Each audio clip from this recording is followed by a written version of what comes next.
Hola a todos. Bueno, vamos a seguir con la clase 2 de este módulo. El temario es este. Bueno, y vamos a empezar por las causas de la hemorragia obstétrica. En relación a las causas, ya habíamos definido la hemorragia posparto primaria y la secundaria. En relación a la hemorragia posparto primaria, que es la más frecuente, que es la que se presenta dentro de las primeras 24 horas luego del parto, la primera causa, lejos en orden de importancia, es la atonía uterina. Se lleva aproximadamente 3/4 de las causas, ¿no? Después vienen la retención de restos placentarios, la lesión del canal del parto y la placenta creta. ¿Por qué es importante que ustedes tengan en cuenta las causas? Porque eso es lo que tienen que ir a buscar cuando una mujer tiene una hemorragia posparto. Ese es el orden en el que tienen que pensar. Después, por supuesto, que hay causas más infrecuentes, pero siempre tienen que pensar de esa forma. Y en relación a la hemorragia posparto secundaria, aquella que se presenta entre las 24 horas y el tiempo del puerperio, que serían los 42 días luego del parto, las causas más frecuentes son la subinvolución del lecho placentario, la retención de productos de la concepción y la infección. Vamos a hacer una pequeña mención en relación al significado del acretismo placentario, especialmente para los terapistas. Los obstetras, este es un tema que conocen mucho más. Y en realidad, ¿qué se denomina acretismo? Es a una invasión anormal de la placenta en el tejido uterino, ¿no es cierto? Tiempos o años atrás se denominaba específicamente acretismo placentario o placenta acreta cuando había una invasión superficial del tejido uterino, placenta increta cuando existía una invasión un poco más profunda a nivel del tejido muscular, y placenta percreta cuando se atravesaba la serosa y se invadía los tejidos circundantes, como podía ser la vejiga. Bueno, en realidad ahora se le llama a todo, es el espectro de placenta creta, no se denomina específicamente. Sí, por supuesto que es una enfermedad que está en aumento y tiene mucho que ver también, como vamos a ver después, como vimos, con el número de cesáreas, ¿no? Y obviamente se asocia al sangrado también. Bueno, vamos a empezar a ver qué es lo que vamos a ver cuando una mujer tiene una hemorragia posparto.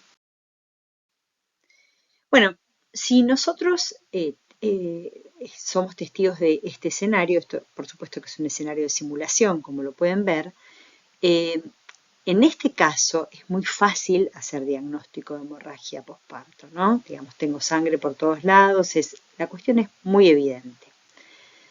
Ahora, puede ocurrir que yo esté evaluando la paciente que tengo en el puerperio, en la sala de puerperio, y que la vea de esta forma con su bebé y que la vea lo más bien o que me parezca que está lo más bien, y esa mujer también puede tener una hemorragia posparto. A veces no es evidente, y ahí este principalmente es el concepto que nosotros queremos que se lleven. El diagnóstico y la sospecha de una hemorragia aun cuando no haya signos evidentes de la misma. Y eso es lo que vamos a desarrollar un poco en esta clase. El shock claramente es un proceso continuo, no es un proceso que comienza solo cuando lo vemos. Normalmente, muchas veces se hace diagnóstico de shock cuando el shock es evidente. ¿Y cómo se presenta? Se presenta con taquicardia, con hipotensión, con taquipnea, con una mujer que está somnolienta, que está letárgica, que tiene deterioro del sensorio. Pero si nosotros vamos a hacer diagnóstico de shock en este contexto, vamos a estar llegando tarde. Y es un diagnóstico que lo puede hacer cualquier persona, incluso un lego, alguien que no ha estudiado medicina. Nosotros tenemos que ir más atrás. Nosotros tenemos que poder diagnosticar shock cuando tenemos los primeros signos que muchas veces no son evidentes, y eso es principalmente lo que queremos que se lleven de esta clase y es lo que vamos a ir desarrollando. Cuando encontramos signos de deuda de oxígeno, tanto a nivel celular como oliguria, como alteraciones en la piel, y vamos a ir viendo una por una estas manifestaciones.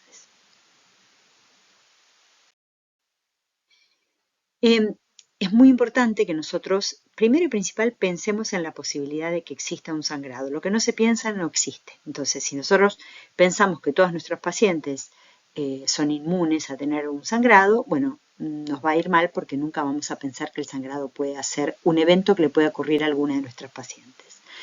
Una de las primeras causas de morbimortalidad materna relacionada con la hemorragia posparto es no pensar en la posibilidad de que una hemorragia exista y hacer un diagnóstico tardío. Esta figura es una figura del Women's Trial y se las traje porque es importante que vean que la mayoría de las muertes que ocurren por hemorragia posparto ocurren dentro de los primeros 60 minutos. Entonces ahí nosotros tenemos mucho que hacer. Lo primero que tenemos que hacer es pensar y poder diagnosticar cuando una mujer tiene una hemorragia posparto. Entonces, ¿de qué forma nosotros vamos a diagnosticar una hemorragia posparto? Una de las formas más frecuentes es la evaluación directa del sangrado. En relación a la evaluación directa, una de las formas más frecuentes es la estimación visual. Vamos a ir viendo cuáles son los inconvenientes que tenemos con cada una de las formas de detectar o de pensar en sangrado. Como les mostramos en la figura de la derecha, la estimación visual tiene grandes inconvenientes. En primer lugar, la estimación visual sobreestima los sangrados cuando son muy bajos, cuando son pequeños, y subestima los sangrados cuando son sangrados importantes de gran volumen. Esto es uno de los ejemplos. Entendemos perfectamente que existe una tendencia importante a entrenarse en la estimación visual. Tenemos problemas, como dijimos recién, y otro de los problemas que existe con el entrenamiento en estimación visual es que muchas veces los profesionales ganan algo de habilidades inicialmente cuando se entrenan en lo mismo, y con el tiempo lo que se ha visto en distintos estudios es que estas habilidades se van perdiendo con los meses. Esto es una de las figuras que pueden encontrar en los hospitales, donde, bueno, de acuerdo a cuánto mancha la sangre o cuánto llena en relación a las gasas, a un pañal, a sangre en la cama, por fuera de la cama, bueno, uno dice, bueno, no, la paciente perdió 2 litros porque en realidad había sangre hasta en el piso, perdió 500 porque llenamos una riñonera, etcétera, etcétera. Pero el problema que estábamos mencionando es que el grado de subestimación de la pérdida con la estimación visual es de cerca del 33%, lo cual hace que nos queden todas esas pacientes afuera del diagnóstico y esto hace que sea muy peligroso porque si no diagnosticamos no tratamos. La imprecisión es claramente una de las desventajas más importantes de la estimación visual, si caemos solamente en la estimación visual. Y bueno, este es un chiste habitualmente, ¿no es cierto? En general todo el mundo dice, bueno, el sangrado es la mitad de lo que dice el anestesista y el doble de lo que dice el cirujano. Es una cuestión de percepción, como cada uno desde su lugar evalúa y ve la cantidad de sangre y en base a su propio punto de vista estima cuánta sangre se ha perdido. Entonces, en relación a los problemas que existen con la estimación visual, se han propuesto otros sistemas de medición, como por ejemplo la utilización de bolsas calibradas. Lo que ven en la izquierda es una bolsa, que es como un pañal, y que tiene un cono por debajo, donde está la marca, hay una calibración de cuánto volumen significa. Esto se usa en parto vaginal, no se puede usar en la cesárea. Bueno, es mucho más impreciso, por supuesto, se coloca por debajo de la cola de las pacientes y, bueno, en la bolsa se recolecta la cantidad de sangre que la paciente pierde. Pero ¿cuál es el problema? No solamente vamos a recolectar sangre, sino también vamos a recolectar líquido amniótico. Entonces, en esa mezcla también la cuantificación se hace menos precisa. Después existe otro método que es más preciso también, ¿no? Que es el más preciso que la estimación visual, que es el método gravimétrico, donde uno lo que hace es, bueno, vos decís, yo tengo, mis gasas pesan tanto, entonces las gasas empapadas, yo sé que las puedo juntar todas, las puedo pesar y puedo restarle de ese total de peso, bueno, lo que pesan cada una de las gasas. Y de esa forma tener un mayor grado de precisión. Obviamente que es una técnica que es más exacta, pero tiene el problema también del tiempo, ¿no? ¿Cómo hago en alguien que está perdiendo un montón de sangre, me llevo todo a pesar? Bueno, ustedes pueden imaginarse que puede ser bastante compleja en alguien que está teniendo un sangrado muy importante. Entonces, en el 2018, Díaz, Ábalos y Carrolli lo que hicieron fue una revisión sistemática de todos los estudios donde se comparaban las distintas formas de medir, ¿no? O de estimar la pérdida sanguínea.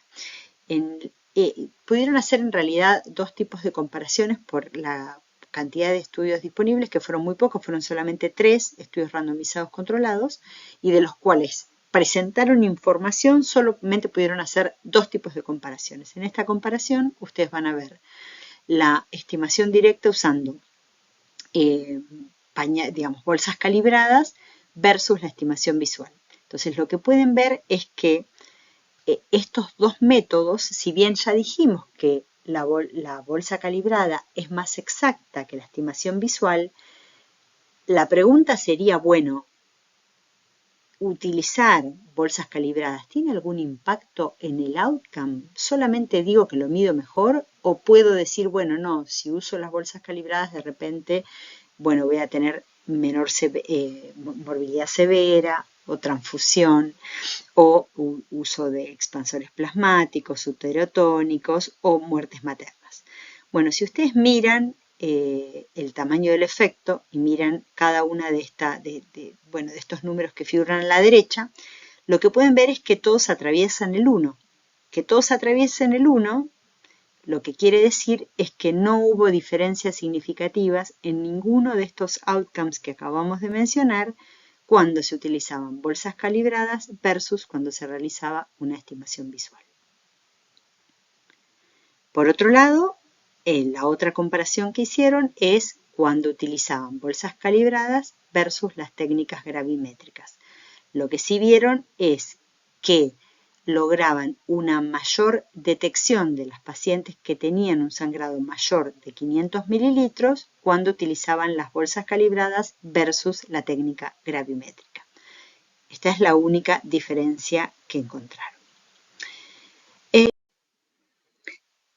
En relación a algunos de los inconvenientes que veníamos mencionando, estos autores lo que hicieron fue proponer otro tipo de bolsas calibradas, donde, esto es más acá en el tiempo, ¿no? En 2021, después de la revisión de Cochrane que mencionamos.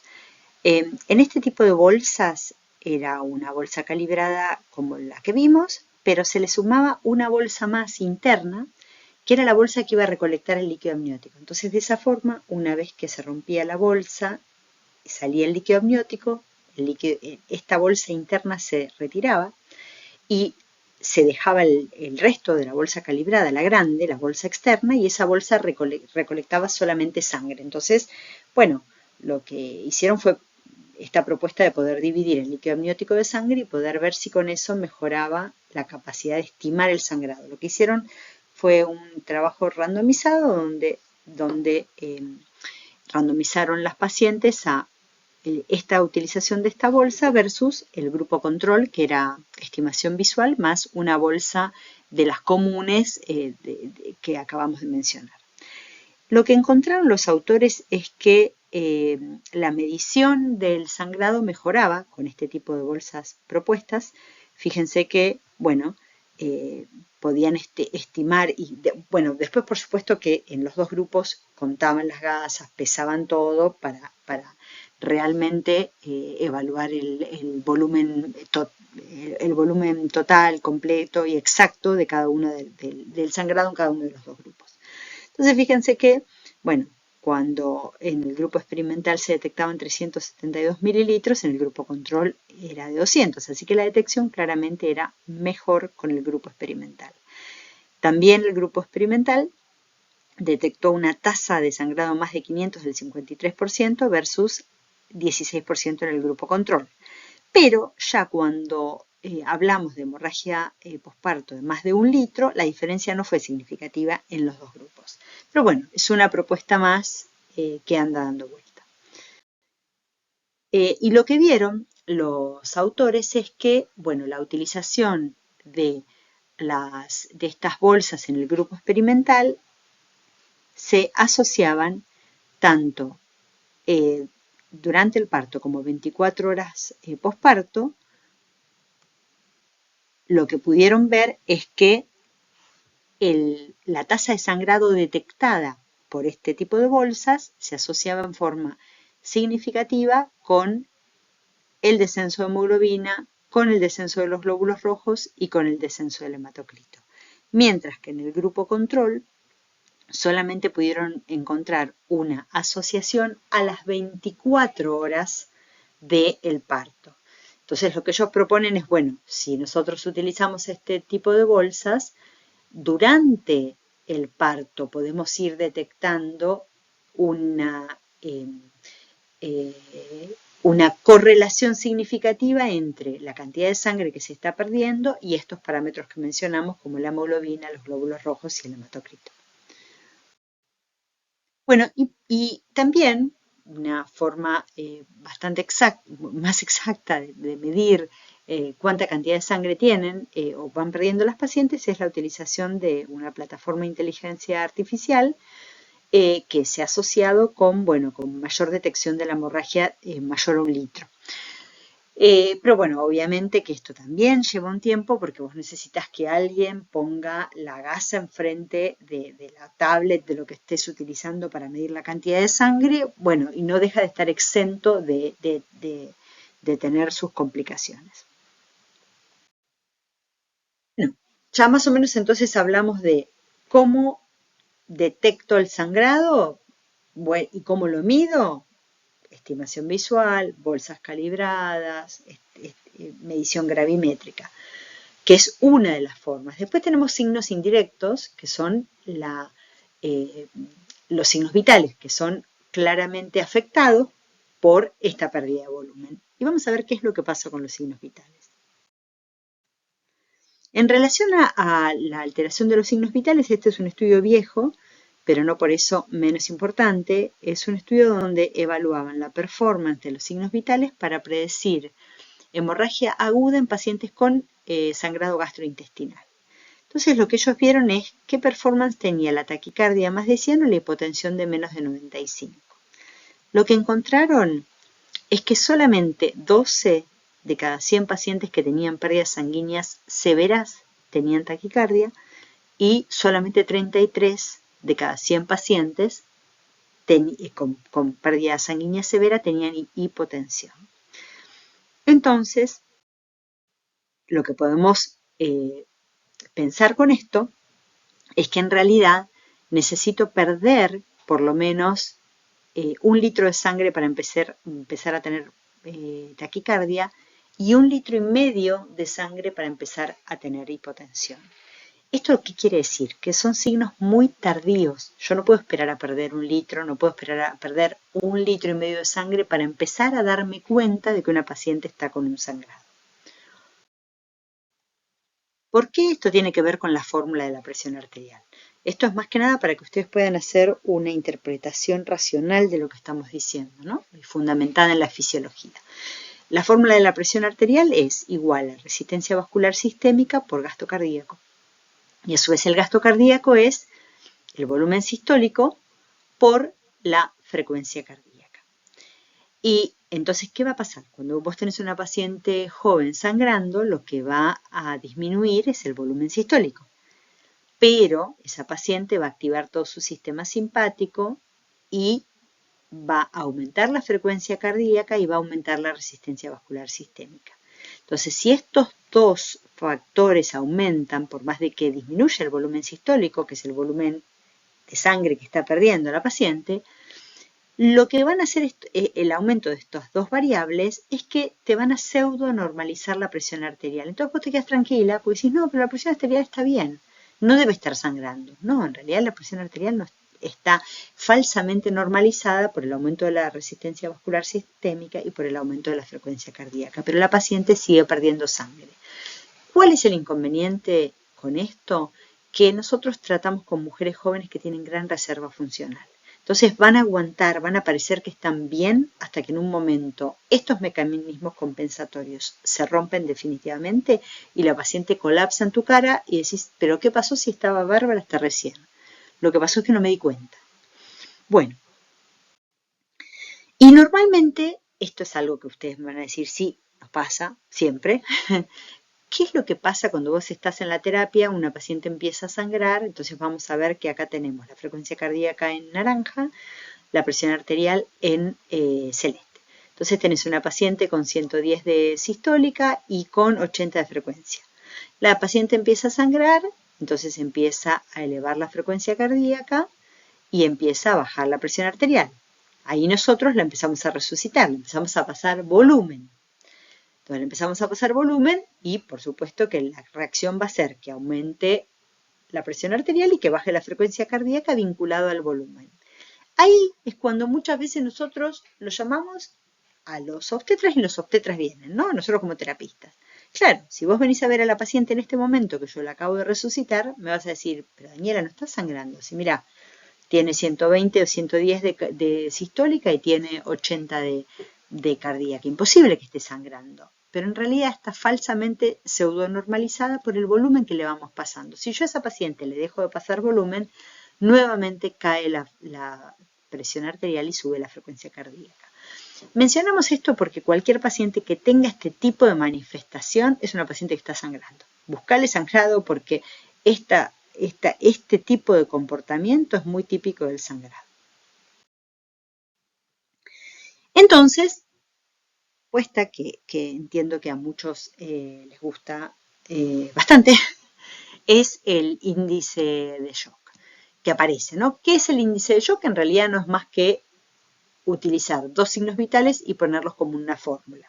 Hacer que la relación entre ellos, a ver si mejora la performance poniéndolo como si fuera una fórmula en vez de cada uno por separado. El índice de shock es la frecuencia cardíaca sobre la presión arterial sistólica. En la población de pacientes críticos, población no obstétrica, este número normal es de 0,5 a 0,7. En el embarazo normal pareciera que algún punto de corte sugerido es de 0,7 a 0,9. Es un poco mayor, más que nada pensando en las características de una embarazada normal. Si ustedes sacan entonces frecuencia cardíaca sobre presión arterial sistólica, van a ver que, bueno, puede llegar a tener una embarazada 0,81 de índice de shock. Pero en relación al punto de corte, vamos a ver que hay mucha literatura al respecto, no hay tanto consenso. La mayoría de los autores dicen, bueno, va a ser anormal si está por arriba de 1, si está por arriba de 1 o de 1.1. Y vamos a ver alguna de la evidencia que tenemos hasta ahora.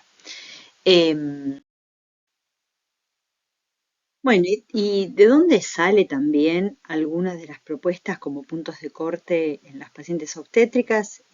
Muchos autores citan este trabajo, es un estudio retrospectivo de casos y controles, donde se tomaron 50 mujeres que habían tenido hemorragias posparto y las compararon con 50 mujeres que no tuvieron hemorragia posparto. Y lo que hicieron fue, bueno, tratar de hacer un índice de shock obstétrico, es decir, ajustado a la paciente obstétrica, y ver, comparar las pacientes qué índice de shock tuvieron, las que no tuvieron hemorragia versus las que tuvieron hemorragia. Lo que pueden ver en la figura de la izquierda es que evaluaron las pacientes que no tuvieron hemorragia y lo que dicen es, bueno, el punto de corte de las pacientes obstétricas sin hemorragia debe estar entre 0,7 y 0,9 como normal. Y ese sería el índice de shock obstétrico. Y para aquellas que tuvieron hemorragia posparto, lo que dijeron es, bueno, el 89% de las mujeres que tuvieron un índice de shock obstétrico de más de 1.1 más requirieron sangre. Entonces podríamos tomar ese punto de corte, como mencionábamos antes, entre 1 y 1.1. Pero este no deja de ser un estudio retrospectivo pequeño que lo propone, que después un montón de autores lo toman, pero con todas las, las precauciones que uno debería tener al respecto. Estos autores también dijeron, bueno, vamos a ver cuál es el comportamiento del índice de shock y de la frecuencia cardíaca en pacientes en el periodo en el puerperio inmediato, como para tener un estándar y ver cuál sería la normalidad en estas pacientes, porque como ya vimos, las pacientes embarazadas y las pacientes puérperas no tienen el mismo índice de shock que las pacientes no embarazadas. Bueno, entonces ellos evaluaron esto, ¿no? Evaluaron el índice de shock entre el minuto 0 del parto y las 2 horas, los 120 minutos y lo mismo la frecuencia cardíaca. Entonces fíjense que, bueno, más o menos en estas mujeres en el puerperio, este índice de shock fue entre 0,74 y 0,68, mayor en el momento inmediato del parto. También tiene que ver esto con un aumento de la frecuencia cardíaca, por cierto, que puede tener un montón de otros motivos como el estrés, como el dolor, que no es solo la hipovolemia. Entonces ellos proponen un índice normal para las mujeres durante el puerperio entre de 0,68 a 0,74. Digamos, como para que vean de dónde pueden sacar la información. Este estudio lo que hace es el estudio de Pacagnella, que es un brasilero, lo que hace es hacer una revisión sistemática del índice de shock en pérdidas sanguíneas de cualquier tipo. Este es un estudio previo, ¿no? Es un estudio del 2013. Y lo que encuentra es que, bueno, la mayoría de los estudios hasta ese momento eran principalmente vinculados a embarazo ectópico. Hasta ese momento había pocos en relación a la hemorragia posparto y la mayoría eran vinculados, como pueden ver, al trauma. ¿Y qué es lo que hace? Es, bueno, toma la información de todos estos estudios que mencionamos recién y nos dice, bueno, entre la frecuencia cardíaca, la presión arterial sistólica y el índice de shock, cuál es la performance tomando o el coeficiente de Pearson o el área bajo la curva. Y fíjense que si tomamos el rango de todos estos estudios, el índice de shock tiene un área bajo la curva de entre 0,77 y 0,84. Y mientras que si tomamos el coeficiente de Pearson, este rango es un poquito peor, de 0,57 a 0,69. ¿Qué quiere decir esto que parece chino? En realidad lo que quiere decir es que si vos tenés una área vos lo que necesitas, si nosotros estamos hablando de la importancia del índice de shock para diagnosticar sangrado, después van a ver y van a encontrar un montón de otros estudios que te dicen que el índice de shock se asocia con el requerimiento de transfusión masiva, se asocia con un mal outcome materno, mientras más índice de shock, peor le va a la madre en cuanto a número de complicaciones, mortalidad y demás. Sí, eso es verdad. Si bien en algunos estudios se ve el valor pronóstico, en otros no. La verdad es que la literatura es bastante controvertida todavía al respecto en relación al índice de shock, pero en esta clase en particular nosotros lo que estamos viendo es signos que nos ayuden a detectar sangrado. Entonces, si vos estás buscando algo que te ayude a detectar sangrado y de repente tu área bajo la curva es cerca de 0,8, vos tenés 20% de los pacientes que te quedan afuera, de las pacientes que te quedan afuera. Y eso es lo que no nos puede pasar en cualquier estrategia que vos uses como screening para detectar algo importante como el sangrado. Cuando es positivo, genial, decís bárbaro, sí, estoy pensándolo porque por ahí lo tiene. Ahora, cuando es negativo, no me puedo quedar tranquila porque puedo tener 20% de las pacientes que aún me quedan afuera. Pero bueno, esta revisión sistemática tomaba solamente los estudios que habían aparecido hasta el año 2013. Bueno, más acá en el tiempo, estos autores de un hospital canadiense también tomaron 66 pacientes y lo que quisieron es, bueno, evaluar si había alguna correlación entre el índice de shock y la medición continua no invasiva de hemoglobina en relación a las pérdidas hemáticas, en la hemorragia posparto. Lo que ellos vieron comparando estos dos métodos es que, si ustedes pueden ver la figura de la izquierda, el índice de shock se alteraba en forma más temprana. Dentro de la primera media hora se encontraba el nivel máximo de alteración en el índice de shock y el mismo se relacionaba con la cantidad de la pérdida, mientras en los primeros 30 minutos dejaba de relacionarse a la hora y a las 2 horas. Mientras que en relación a lo que ven por debajo, que es la medición continua de la hemoglobina, bueno, la alteración o la disminución comenzaba mucho después. Fíjense que el punto máximo de disminución de la hemoglobina comenzaba prácticamente a los 80 minutos después del parto. Entonces ellos proponían, bueno, decían que en realidad el índice de shock máximo dentro de la primera hora del parto se correlacionaba significativamente con la cantidad o el volumen de pérdida hemática y era un predictor de hemorragia posparto, con un área bajo la curva de cerca de 0,8. Una vez más, como dijimos, nos queda afuera una cantidad de pacientes que van a tener un índice de shock que va a ser normal, pero que aún así van a tener sangrado, y esto se puede ver en los números mismos, ¿no? Si uno mira cuál es la performance de un índice de shock de más de 0,9 en este grupo de pacientes, está bien, es una tamañera muestra pequeña, 66 pacientes, si lo que quieran, pero bueno, si bien la sensibilidad era del 92%, la especificidad del índice de shock de más de 0,9 para predecir las mujeres que van a tener hemorragia posparto era de 56%, el valor predictivo positivo era bajo, 39%, el valor predictivo negativo era de 95%, pero las dos variables que más importan, que son el likelihood ratio positivo y negativo, eran muy malas. El LHR positivo era de 2. Recuerden que para que un método diagnóstico sea efectivo en predecir cuándo ese paciente va a tener el outcome o la enfermedad, el número del LHR tiene que ser de 10 o más. Y para poder descartar esa enfermedad, el LHR negativo tiene que ser muy cercano al 0, pero muy cercano al 0. Tanto 0,2 para el negativo como 2 para el positivo son muy malos números. Lo que quiere decir es que vos, primero y principal, no te podés quedar tranquilo si una paciente tiene un índice de menos de 0,9, porque aún así puede estar sangrando y la capacidad sola del método para predecir cuáles pacientes van a tener hemorragia posparto solo mirando el índice de shock es mala. Bueno, dicho esto, vamos a seguir mirando qué podemos hacer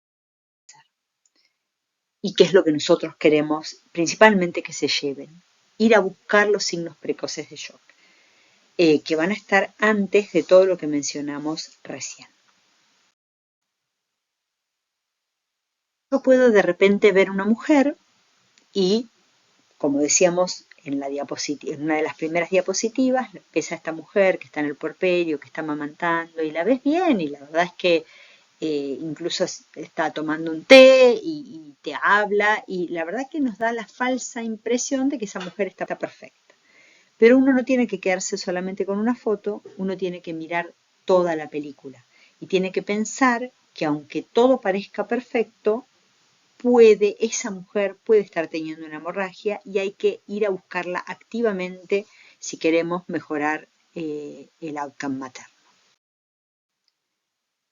Entonces vamos a hablar de indicadores, indicadores de perfusión periférica y de deuda de oxígeno. Vamos a hablar de cada uno de estos. Es importante considerar que cuando una paciente tiene shock, se establecen una serie de mecanismos compensatorios donde el organismo va a priorizar las áreas que no pueden quedar sin gasto cardíaco. Entonces se va a priorizar o no pueden ser expuestas a una disminución del gasto cardíaco. Se va a priorizar el cerebro, se va a priorizar el corazón, entre otras. ¿Cuáles son las áreas que el organismo puede decir, bueno, ahorro un poquito acá hasta que todo esto pase y después lo acomodo, lo compenso? Esas áreas principalmente son la piel y la diuresis. Entonces ahí es donde nosotros vamos a tener que ir a buscar, en primer lugar, signos de shock. Porque la mujer puede tener una presión arterial normal y aún así tener signos de alteración de la perfusión periférica bajo un concepto que vamos a denominar shock oculto, que lo vamos a ver después.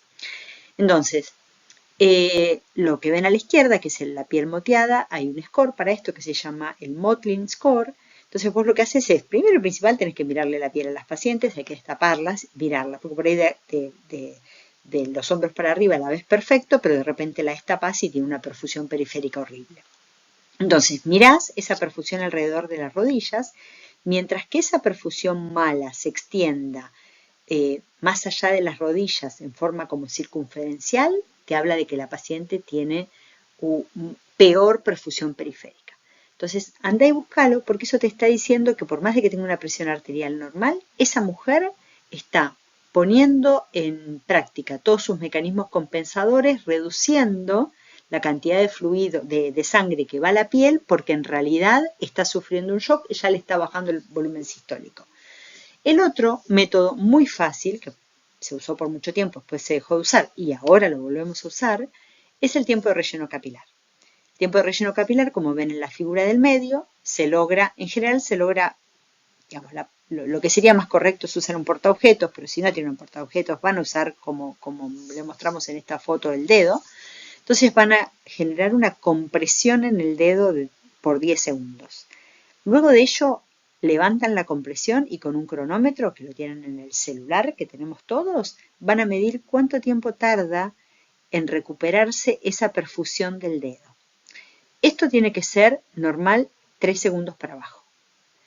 Cualquier tiempo de relleno capilar que sea de 4 o de 4 para arriba es anormal y te está hablando también de que ese organismo está compensando porque hay una hipovolemia o una hipoperfusión en algún lado. Ahora estamos hablando de hemorragia obstétrica, pero van a ver que esto también se puede ver en la sepsis. Y el otro parámetro a controlar es la diuresis. Ustedes saben perfectamente que cuando cae el gasto cardíaco, uno de los primeros órganos que sufre es el riñón, hay vasoconstricción a nivel renal, entonces el ritmo diurético va a caer. ¿Y cuánto es el ritmo diurético que se considera oliguria? Es cuando la diuresis es de menos de 0,5 mililitros por kilo. Lo ven así y me van a decir, uy, qué complejo. No, no es complejo. Piensen en el peso de la paciente y es la mitad. Entonces, si la paciente pesa 70, si tiene 35 mililitros de diuresis para abajo, de 35 o menos de 35, esa mujer tiene oliguria. Si esa mujer pesa 80, si tiene 40 o de 40 para abajo, tiene oliguria, y así. Pero para esto tenés que poner una sonda y fijarte. Entonces, si en alguna mujer vos de repente tenés dudas porque la vas a ver, le ves las piernas que están moteadas, si le tomás el tiempo de relleno capilar, tiene un tiempo de relleno capilar de 4 segundos o más, poner una sonda si no la tiene puesta, o anda a mirar, si la tiene puesta, anda a mirar cuánto orinó en la última hora, y eso te va a dar mucha información, pero hay que ir a buscarlo, y uno, primero y principal, tiene que pensar que la hemorragia es una posibilidad. Bueno, y ahora llegamos al concepto de deuda de oxígeno, que es otro de los conceptos que nos van a ayudar a detectar sangrado cuando el mismo todavía no es evidente. El concepto de deuda de oxígeno comienza con Crauwell en el año 64. Este es uno de los primeros estudios que habla de esto. Lo que hace el autor es desangrar un grupo de perros. Llevaba la presión arterial de 100 a 30. Esa presión arterial de 30 la mantenía por un tiempo X hasta que se acumulaba una deuda de oxígeno de 120 mililitros por kilo.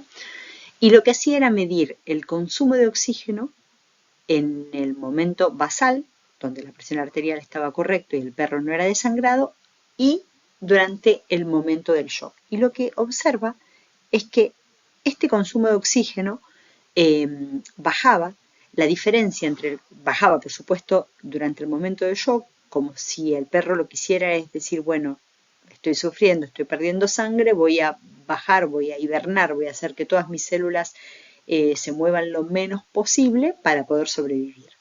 Entonces, a esa diferencia entre el consumo de oxígeno basal y el consumo de oxígeno durante el momento de shock se le llamó deuda de oxígeno. Después, lo que hacían era, le reponían al animal las pérdidas que habían presentado.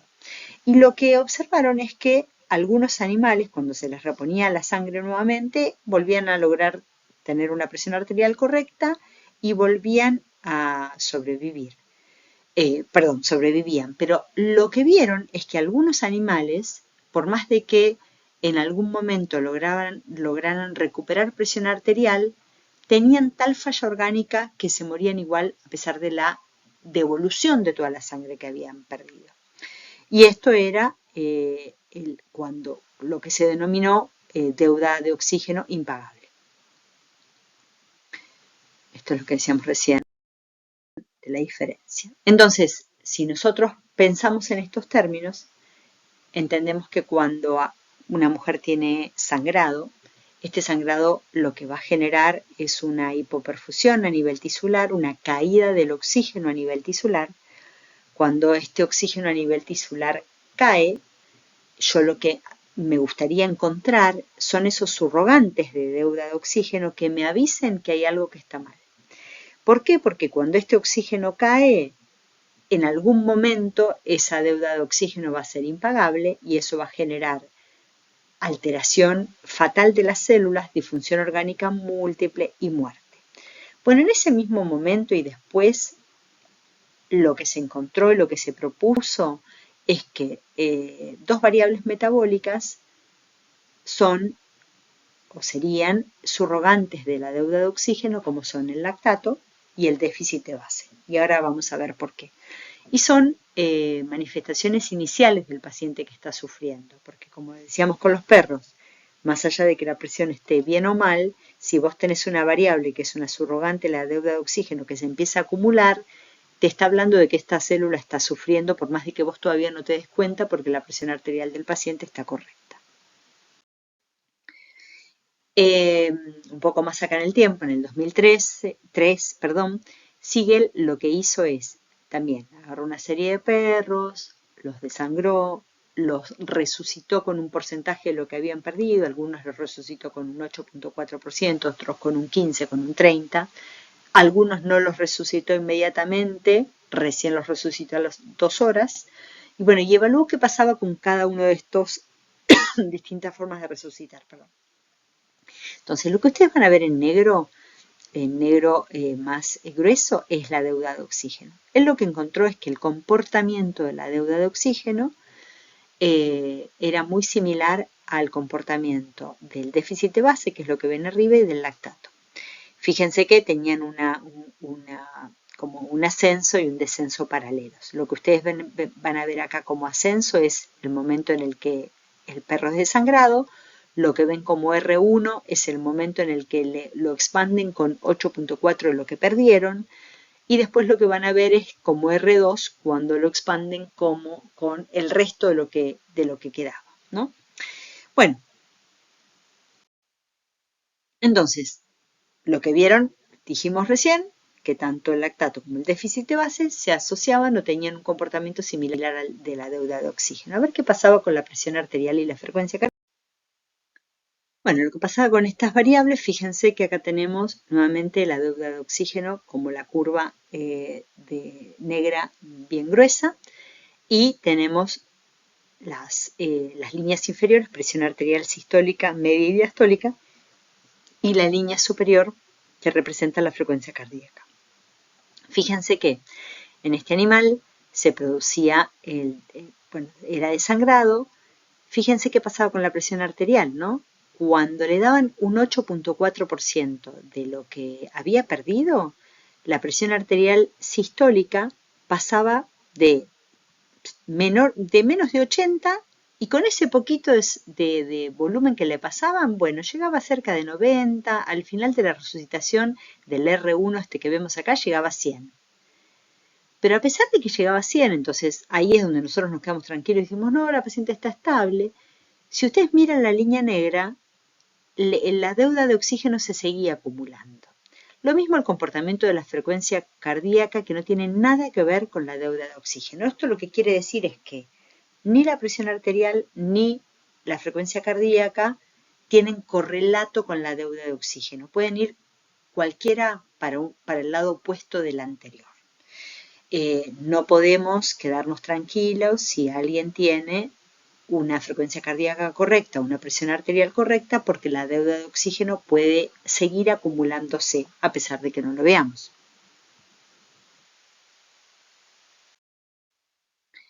En relación al déficit de base, ¿qué es el déficit de base? En realidad, el déficit de base es la suma de todos los ácidos metabólicos y reflejan la perfusión tisular.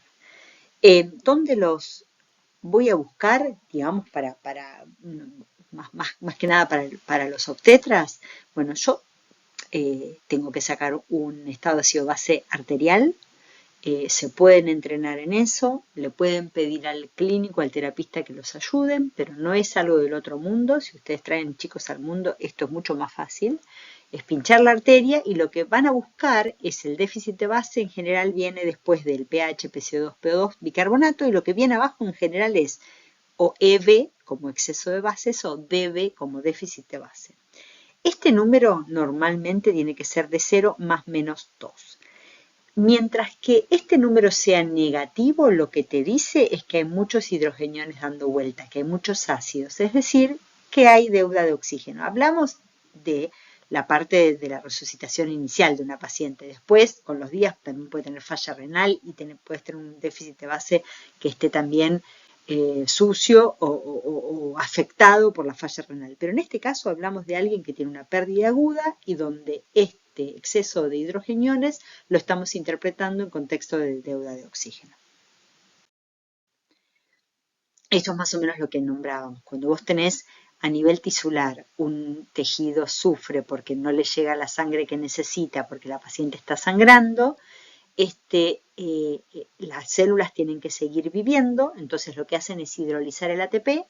Cuando hidrolizan el ATP se genera ADP fosfato y se genera exceso de hidrogeniones que, como la célula deja de funcionar correctamente, no se reutilizan y quedan en la periferia. Al quedar en la periferia, eso es lo que te genera acidosis en los pacientes que tienen shock. Ese es más o menos, en forma muy básica, es la explicación de por qué un paciente con shock hipovolémico de repente tiene acidosis, por qué el pH empieza a bajar, por qué empieza a bajar el bicarbonato, por qué empieza a hacerse mucho más negativo el déficit de base.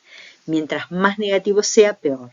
Menos 12 es peor que menos 10 es peor que menos 8. Cuando se va acercando al 0 es que la paciente empieza a estar mejor o dejó de sangrar. Bueno, ¿cuál es el comportamiento del déficit de base? Fíjense que, como mencionamos en este estudio, donde los perros eran resucitados con un porcentaje diferente de lo que habían perdido, lo que ustedes van a ver es que el área bajo la curva que ven por debajo por ejemplo, de la línea superior, es toda la acumulación de ácidos, de déficit de base. La curva superior pertenece a la resucitación la superior de todas es a la no resucitación, la máxima acumulación de ácidos. Y después tenemos de arriba para abajo la resucitación, por ejemplo, con 8.4% de lo que habían perdido, obviamente que genera una acumulación de ácidos mucho mayor que cuando se resucitaba a los pacientes, a los perros con 15%, con 30% de lo que habían perdido. Lo que quiere decir, y fíjense que la cantidad o la acumulación de ácidos es la menor, es decir, el área bajo la curva es menor cuando se resucitaba a los perros con 120% de lo que habían perdido.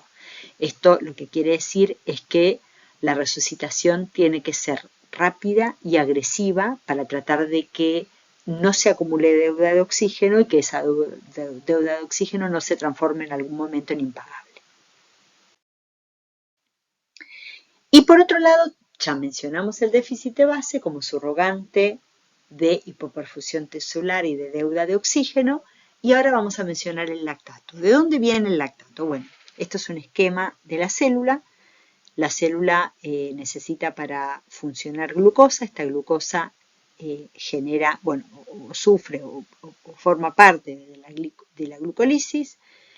Cuando se genera esa glucólisis, esta glucosa pasa a transformarse en piruvato, y el piruvato, cuando hay oxígeno presente, cuando estamos en una normalidad absoluta, ese piruvato ingresa al ciclo de Krebs dentro de la mitocondria. ¿Y qué genera este ingreso? Genera una formación de 36 moléculas de ATP, que es la energía que nosotros necesitamos para funcionar. Ahora, vos me podés decir, bueno, pero ¿qué pasa? Si no hay oxígeno, ¿te morís directamente? No. Si no hay oxígeno, existe otro mecanismo, que es la fermentación, donde el piruvato se transforma en lactato. Y ahí es donde vamos o explicamos por qué, cuando tenemos disminución de la disponibilidad de oxígeno en la periferia, ese piruvato que está dando vueltas no puede entrar al ciclo de Krebs y generar energía en forma más eficiente, y termina transformándose en moléculas de lactato. Y ahí es donde empiezo a ver que el lactato aumenta en pacientes con shock, tanto hipovolémico como séptico. Bueno, por lo tanto, por lo que acabamos de decir y por el linkeo con el oxígeno, bueno, el lactato es el reflejo de la perfusión tisular, tiene un correlato con la deuda de oxígeno, y lo más importante, lo mismo que en el déficit de base, no son los números absolutos, sino el comportamiento secuencial de estas dos variables. Estas dos variables se afectan mucho antes que tengas alteraciones en la frecuencia cardíaca, mucho antes que tengas alteraciones en la presión arterial. Por eso las tenemos que ir a buscar. Si yo no le hago un gas arterial, no me voy a enterar de que algo le está pasando a esta paciente. ¿Dónde busco el lactato? También. Cuando piden un estado ácido-base, lo piden con lactato, y la mayoría de las veces por debajo del estado ácido-base pH, PCO2, PO2, bicarbonato, van a encontrar el lactato.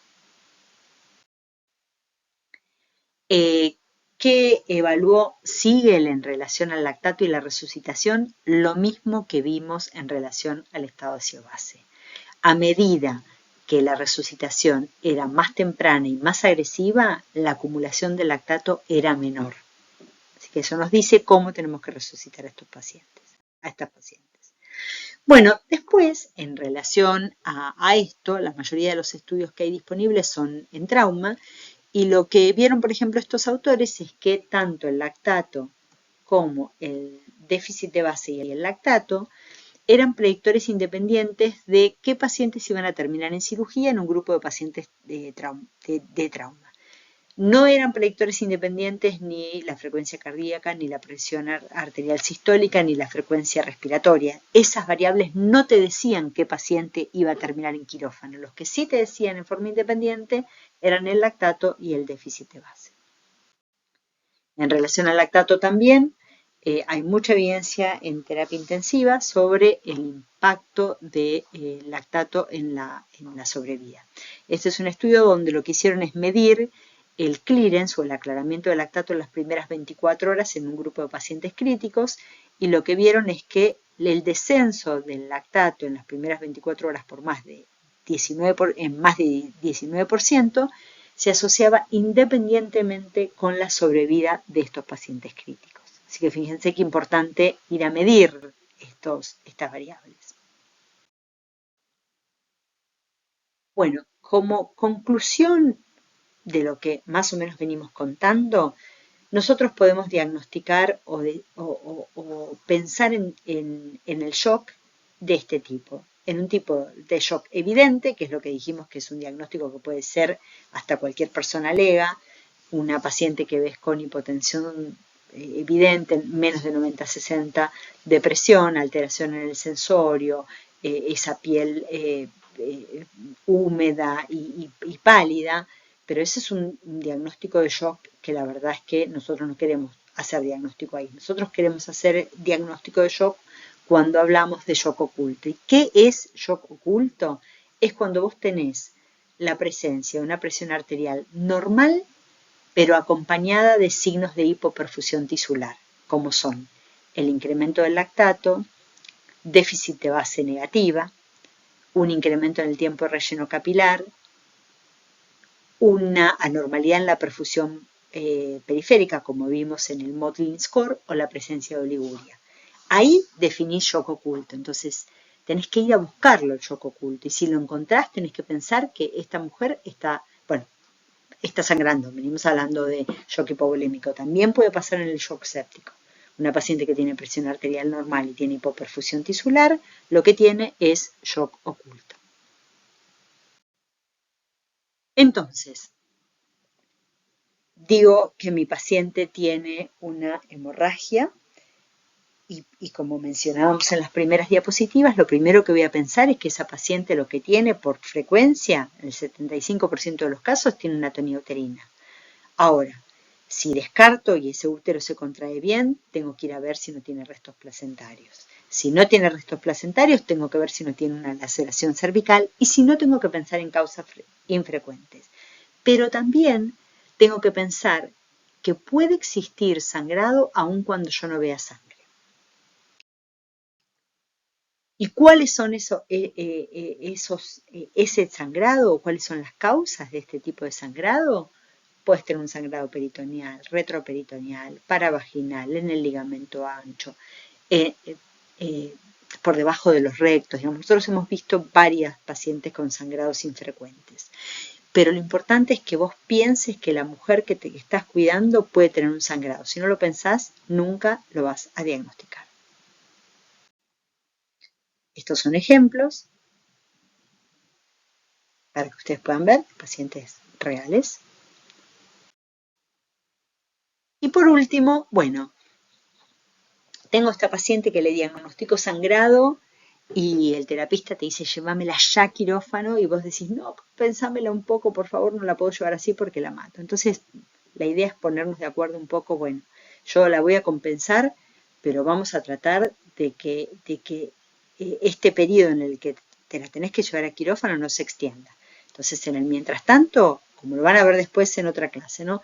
En el mientras tanto, la paciente tiene un sangrado masivo, yo voy pidiendo todo, si sangra y no puedo frenarlo, hago compresión aórtica y mientras tanto voy a tratar de resucitar a la paciente para lograr por lo menos 60-65 de presión arterial media, un pH que por lo menos sea de 720, una hemoglobina de por lo menos 6, un fibrinógeno de por lo menos 200, un calcio iónico que nunca nos tenemos que olvidar porque ninguna cascada de la coagulación funciona sin calcio, de por lo menos 1 o 1.1, y una temperatura que esté por fuera de la hipotermia porque tampoco funciona ninguna cascada de la coagulación con una temperatura anormal baja, digamos, en hipotermia. Así que más o menos eso es lo que tenemos que hacer antes de ingresar a quirófano con una paciente de este estilo. Bueno, muchas gracias y los esperamos luego en la clase número 3.